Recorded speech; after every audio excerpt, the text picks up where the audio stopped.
জলদাপাড়া নীলপাড়া রেঞ্জে একটি পূর্ণবয়স্ক চিতাবাঘ খাঁচাবন্দি হলো।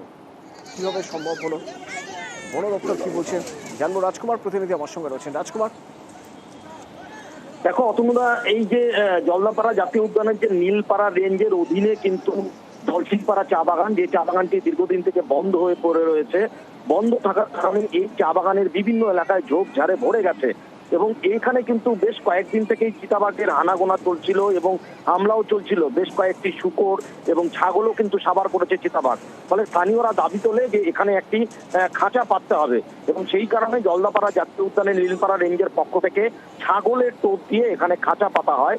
এই যে দলসিংপাড়া চা বাগান, তার যে 6 নম্বর সেকশন, সেই 6 নম্বর সেকশনে যে খাঁচাটি পাতা ছিল সেখানে কিন্তু আজকে সকালবেলা একটি পূর্ণবয়স্ক স্ত্রী চিতাবাঘ খাঁচাবন্দি হয়েছে।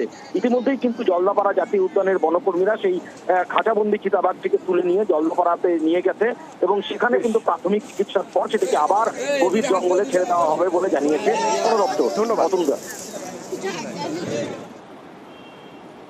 দুটি হাতি কাল চলে গিয়েছিল বাংলাদেশে, তারপর সেই হাতি দুটিকে আবার রাতে ফিরিয়ে আনা হয়। তারপর সেই দুই হাতি এখন দাপিয়ে বেড়াচ্ছে ফাঁসি দেওয়ায়। আমার সঙ্গে বিশ্বজিৎ প্রতিনিধি রয়েছেন। বিশ্বজিৎ, উপায় কি?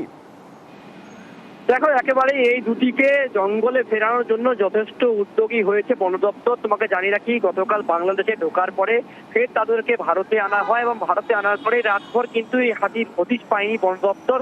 সকালবেলায় এই কুচিয়াগঞ্জ এলাকায় হাতি দুটিকে দেখতে পায় এবং তারপরে বন দপ্তরের কর্মীরা ঘটনাস্থলে পৌঁছেছে। মূলত তারা এখন চা বাগানে এক আশ্রয় নিয়েছে।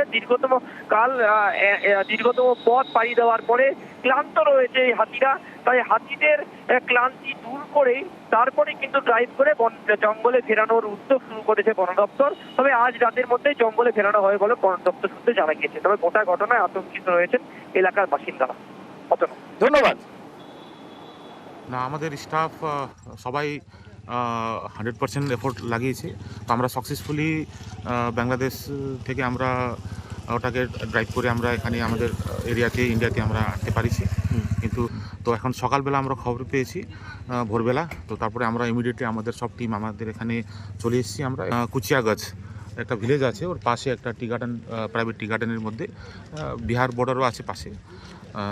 তো আমরা এখানে বসে আছি, হাতিকে গাইড করে আছি যাতে হাতি কোনো গ্রাম দিকে কোনো হিউম্যান ক্যাজুয়ালিটি আমরা প্রিভেন্ট করতে পারি।